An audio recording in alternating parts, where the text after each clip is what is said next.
o tempo, Deus e a luz. Talvez esse vídeo fique um pouco mais longo do que eu gostaria, mas vai valer a pena. Fica comigo até o final que você vai ver.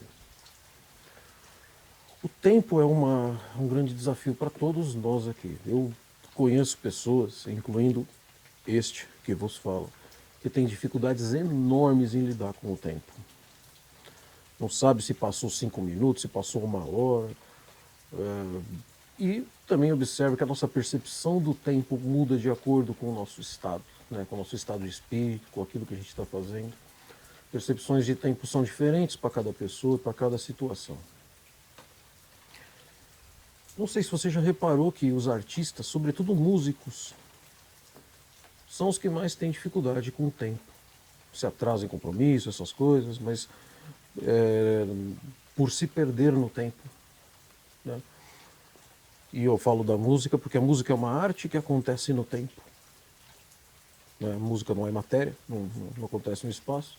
É a arte que acontece no tempo e ao mesmo tempo não tem tempo. Que coisa maluca, né? Tá vendo como é, né? E eu vejo muita gente tendo problemas de ansiedade hoje em dia, crises de ansiedade. São um problema sério hoje em dia. Você deve conhecer alguém que tem esse problema, se você mesmo já não teve. É desesperador, né? A ansiedade totalmente tem a ver com o tempo. Só que daí você já está mergulhado numa crise. Eu espero até o final desse vídeo responder por que essa nossa dificuldade tão grande com o tempo. Só que eu já vou te avisando que essa resposta não é uma resposta científica, uma resposta que as pessoas não é uma resposta que as pessoas iriam aceitar como verdadeira porque não veio de uma base científica, de um estudo profundo científico e só veio da cabeça de um maluco. Não. Em primeiro lugar, não sou maluco, tá? Segundo, nem tudo é ciência que responde, cara. Eu já fui desses que só acreditava se tivesse prova concreta, física, científica. E eu também vou dizer por quê. Um tempo atrás, um professor amigo meu me disse assim: a filosofia chegou num beco sem saída. Os filósofos hoje só dão voltas no mesmo lugar e eles não encontram mais caminho para explicar as coisas da vida. Não são palavras minhas, tá? Esse professor que me disse. E ele disse assim: se você quiser entender um pouco mais sobre a vida, vai pela física quântica. Esses caras, sim, estão descobrindo mais coisas.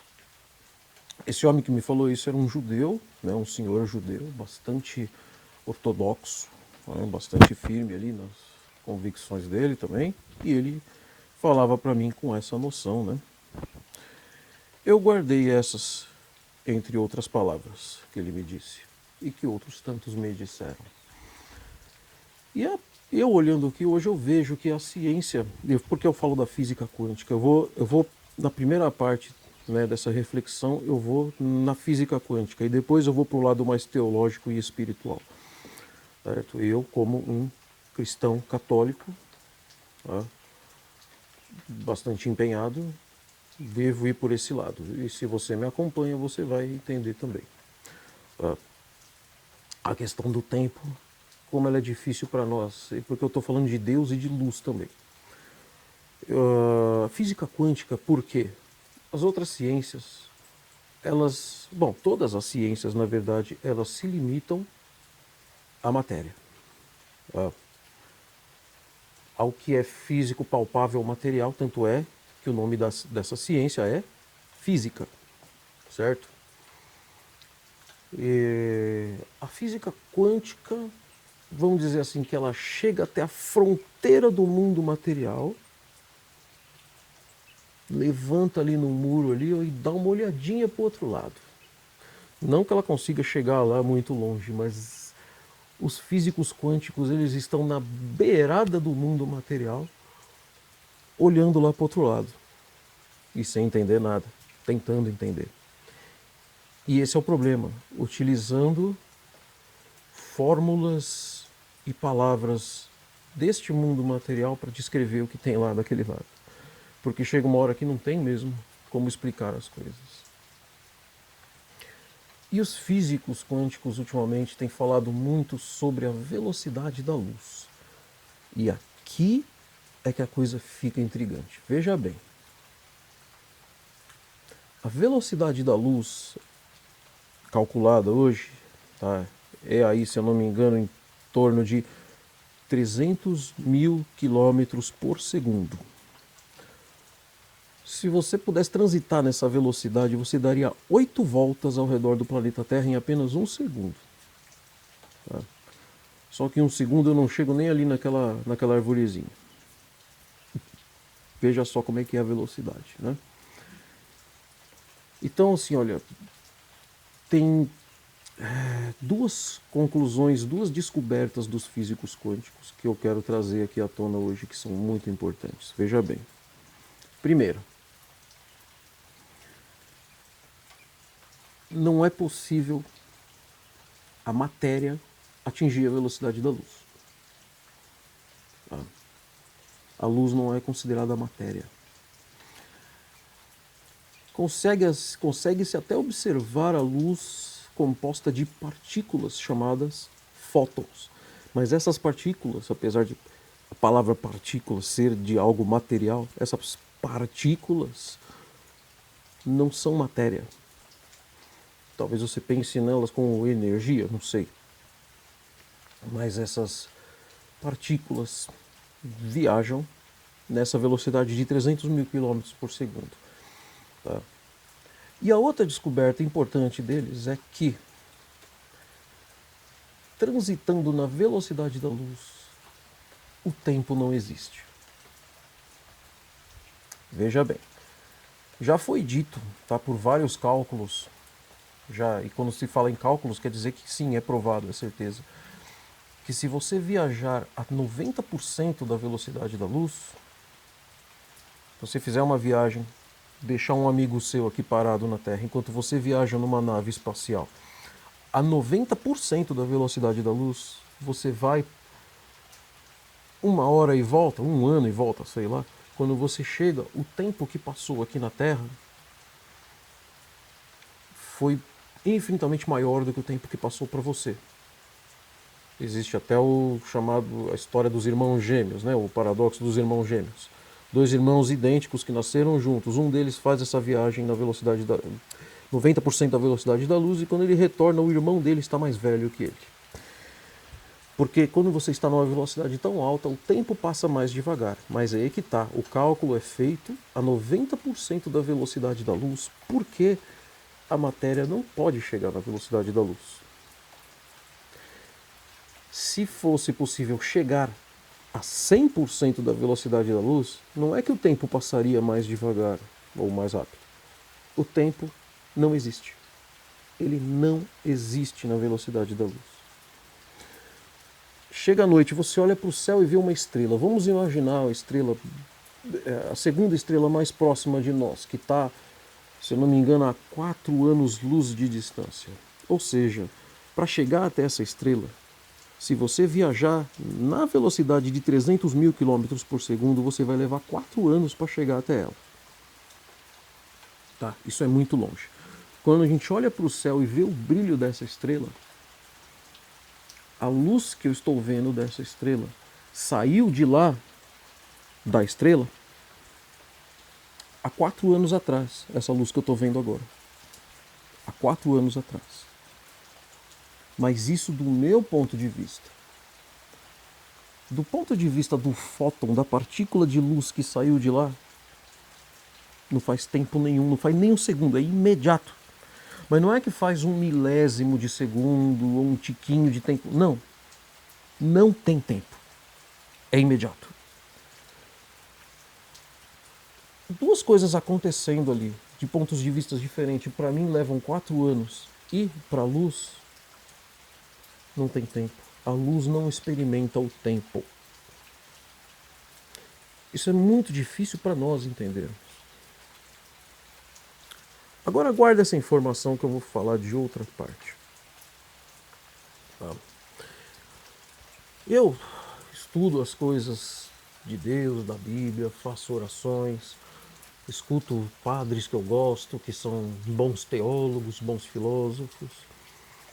E eu também estudo outros autores que me fazem bem. Um deles é o Bob Proctor. Ele escreveu esse livro, You Were Born Rich, Você Nasceu Rico. E eu já li esse livro algumas vezes, mas tinha um trecho dele que eu não tinha me tocado. E eu, da última vez que eu li esse trecho, eu percebi algo. Para poder te dizer o que foi, assim, eu preciso dizer o seguinte. Uma vez eu estava, um pouco antes dele falecer, eu estava participando de um seminário online dele, e na parte que abriu para perguntas eu tinha um medo muito grande da morte, e aí eu comecei a digitar a pergunta no chat. Como fazer para superar o medo da morte? Só que assim, o chat ficava correndo rápido, muita gente escrevendo. Ele não viu minha pergunta, né? Eu tinha esperança que ele visse e me desse uma resposta acerca daquilo. Infelizmente ele não viu. Mas alguma outra pessoa, usuário ali como eu, viu minha pergunta correndo rápido ali na tela e me respondeu exatamente o que eu precisava ouvir, ou no caso, o que eu precisava ler. Eu perguntei como superar o medo da morte e a pessoa respondeu: sendo uma alma e não um corpo. Isso mudou tudo. Mas é tão óbvio. As pessoas que estão muito presas apenas neste mundo, com apego total a esta vida física, sofrem muito com a ideia de morte. Sofrem muito com a ideia de perder alguém que ama e com a ideia da própria morte. Morrem de medo da morte, como eu também tinha. Mas aí esse entendimento começou a surgir. E aí eu comecei a rever vários vídeos do Bob e eu vi que em muitos vídeos dele ele diz: você não é um corpo, você tem um corpo. Você é um ser espiritual vivendo num corpo físico, num corpo material. Este corpo material, ele é temporário, ele é finito. O espiritual, provavelmente não sei dizer, porque ele não entrava em mérito de religião, né? De teologia. Tá? Bom, já volto a falar desse livro já, tá? Do You're Born Rich, que teve uma revelação para mim aqui. Há tempos eu ouço que Deus não é um só. Deus é trino. Se fala de Deus como sendo composto de 3 pessoas, Pai, Filho e Espírito Santo. Chamamos isso de Santíssima Trindade. É um pouco difícil para nós entender isso, porque no imaginário da maioria das pessoas, talvez se crie uma figura de Deus, um homem, um senhor de barba branca, não sei. Nós queremos pensar em Deus como um paizão, sei lá, um homão grande que cuida de tudo e a gente pode falar olhando no olho, falando com ele. Mas, na Bíblia, lá naquela passagem do que Jesus está na beira do poço falando com uma mulher samaritana, ele diz para ela: Deus é espírito. Deus não é uma pessoa. Aliás, não é uma pessoa. Deus é um espírito. Deus é espírito. E aí, só que é o próprio Filho que está falando isso. E depois, na nossa concepção, nós entendemos o Deus trino. Deus é Pai, é Filho, é Espírito Santo. Ele tem uma superioridade paternal, uma coisa maior, assim. Não tem explicação isso. Ele tem a porção espiritual, o Espírito, o próprio Espírito, que é o Espírito Santo, e ele tem uma porção material, que é o Filho, Jesus Cristo. E também está escrito na Bíblia que Deus criou o homem à sua imagem. O homem, ele é análogo a Deus. A imagem, sabe o que é imagem? Quando você se olha no espelho, você não vê você vê o seu reflexo, você vê a sua imagem, né? É o inverso. Aquele que está no espelho não é igual a você, ele é análogo. O homem, ele é análogo a Deus. Ele é uma imagem de Deus. Se Deus nos criou a imagem dele, Agora o bicho pegou. Quando eu cheguei nesta página aqui do You're Born Rich, Bob Proctor diz isso aqui sem pensar. Ele não está mencionando nada de religião. Ele diz assim: você, você, ser humano, você existe em 3 diferentes planos de existência. Aí ele fala espiritual, intelectual, físico, material. Ele está falando de acordo com as coisas que ele estudou, com os autores que ele estudou, né? Caramba, se Deus nos fez a imagem dele e Deus é trino, ele nos fez trinos também. É claro, não é igual, nós não temos o Espírito Santo, ele é único, ele é uma coisa só e nós somos ligados a ele. Mas nós temos o nosso ser verdadeiro espiritual, a nossa parte intelectual, que no caso seria similar aí ao que é o Pai, e a nossa parte física, que é esse corpinho aqui vivendo nesse mundo material. Lembra que eu falei que a matéria não viaja na velocidade da luz? Pois é, nós somos seres espirituais vivendo em um corpo material. Um dia este corpo vai morrer, vai falecer, e o nosso ser espiritual, a nossa alma, vai continuar vivendo no mundo espiritual. E esta alma espiritual, esta sua porção espiritual não é matéria. Para ela o tempo não existe. Provavelmente ela transita na velocidade da luz também. É a conclusão que eu chego com esse meu pensamento.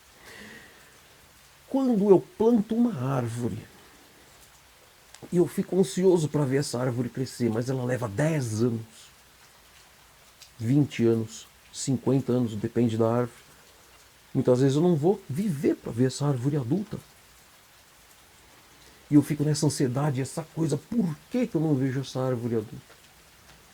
É porque eu sou um ser espiritual que não vive no tempo. Essa minha parte física é que vive, e esse atrito entre a minha parte material e espiritual geram a minha ansiedade de não entender o tempo. E é isso que acontece. Concluindo, meu amigo, você é um ser espiritual vivendo num corpo físico. Você é muito mais do que esse corpinho. Tá? Isso aí é uma coisa passageira. Isso aí vai acabar. No mundo espiritual não existe o tempo. Se eu não me engano, houve uma das aparições de Nossa Senhora que ela diz assim que se nós nos preocupamos muito com o tempo, mas na vida eterna, né, que é esse mundo espiritual, na vida eterna, 100, 200 anos aqui da Terra são um grãozinho, assim. Inclusive, na Bíblia está escrito, 1000 anos aos olhos de Deus são como a noite que passou. Então você vê, por exemplo, no livro de Gênesis dizendo que Deus levou 7 dias para criar o mundo, de acordo com a mesma Bíblia, então seria pelo menos 7.000 anos, né? Porque um dia para Deus... aliás, 1000 anos para Deus é como a noite de ontem, é como a vigília da noite, né? Então, um dia inteiro, né? Que seja 2000 anos, então 7 dias para Deus já são 14.000 anos. Só que é claro que esses números são figurativos, o tempo para Deus não existe. E o tempo para você e eu também não existe. O tempo existe para esse corpo físico que envelhece. E é isso, meus caros. Cada vez que você sentir ansiedade, lembre-se, a ansiedade não é sua. A ansiedade é do conflito entre o teu ser material e o seu ser espiritual. Ok? Muito obrigado por ficar com o Tonho Bento até o final da sua reflexão. Paz e bem.